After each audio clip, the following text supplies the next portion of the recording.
what the ladies talking about. Yeah. Order of protection.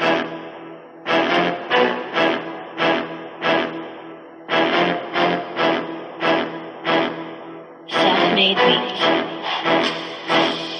Self-made X-ray beats.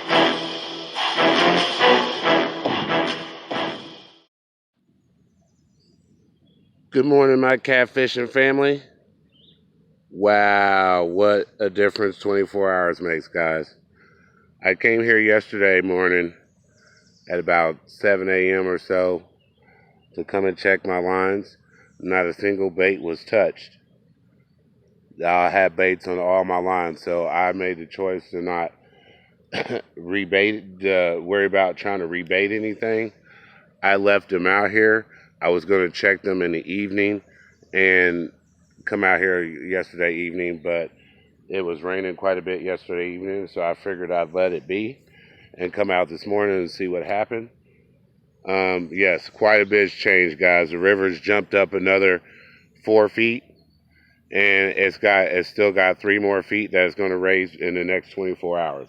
So if you're looking at the bank line, we're right up on the bank line, and actually probably it's going to be pretty hard to bank pole it once it floods over the bank. You might have to wait a little bit for it to come down, so we're going to see how that situation is. May have to come over here and just do some rod and reeling to finish things off, but I'm going to leave the poles out here as long as possible. But at some point, I'm going to have to make a choice that if I'm going to pull the poles or leave the poles.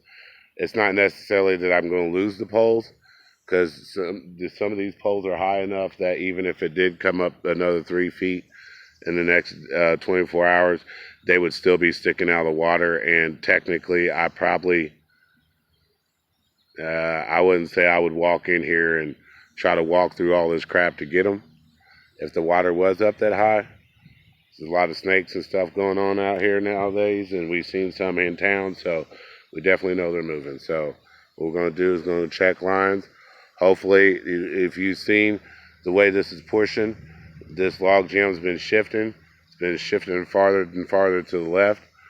Hopefully it doesn't have any of my lines tangled over there. Wish me luck. We'll be back. We're going to check these lines. Peace.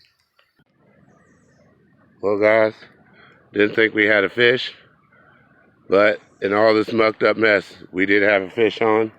Small fish, but a fish nonetheless. So we didn't get skunked so far, and this is the 3rd pole I've checked. You see all this crap got me hung up, so I have to get it out here and make sure I don't run into no snakes. So I'll pull him up, and then I'll show him to you in a minute. Be right back. Here we go, guys. Bank pole fever. All fish count. Now, he had to take a decent sized goldfish. A little bitty. I doubt he's even a pound flathead. Little 1 pounder, little mini on a rip and lip hook, guys. First fish of the day.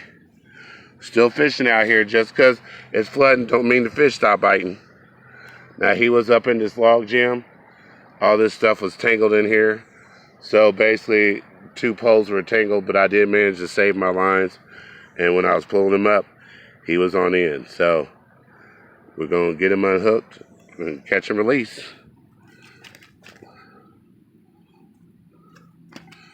There we go. Y'all ready to see the release, guys? He'll be ready to go. There he goes. Going away. Big muddy catfishing. That was a flathead. That would be fish number 5 for the week in our hole. Even though it's small, all fish count. Looks like he made it through all that. We still got our big goldfish left. We're going to rebait him somewhere else and move him. We'll be back.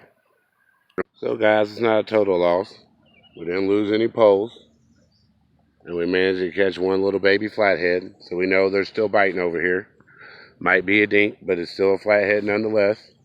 And I pulled him out from over there, so he was close to that wing dam where I showed that, so he was in front of the whole feeding.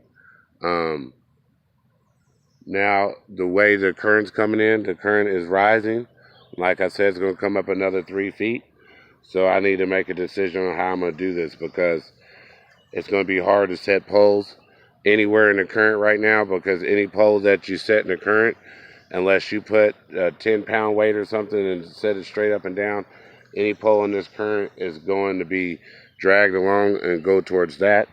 And in this current that's coming through, it's also going to be a ton of log jams, logs or whatever, floating debris coming down the river. It's all going to come down this seam. So your smart bet, if you're smart, is to move your poles back here in this calm water and sling them out. And that's the less of a chance of those big sticks coming in there to rip that out. The only problem is, like I said, the water's coming up basically 3 feet, and I mean a 24-hour period. So question is, if you do put poles over there, are you going to be able to come back in here and check those poles safely? That's the question, because you're going to have to, when it rises up, you're going to have to trek through some water back here to get back here to check your poles. So we're going to scout out some spots. But as far as this video, this is the end of the video. Thanks for watching Big Muddy Catfishing with your host, Mr. Bank Pojo. This is what we do. Flathead fever. That's what we do. Get out here and get on these catfish on the Missouri River while it's flooding. It's up and ready to go, guys. Starting to warm up again. So let's see if we can get it cracking. Peace.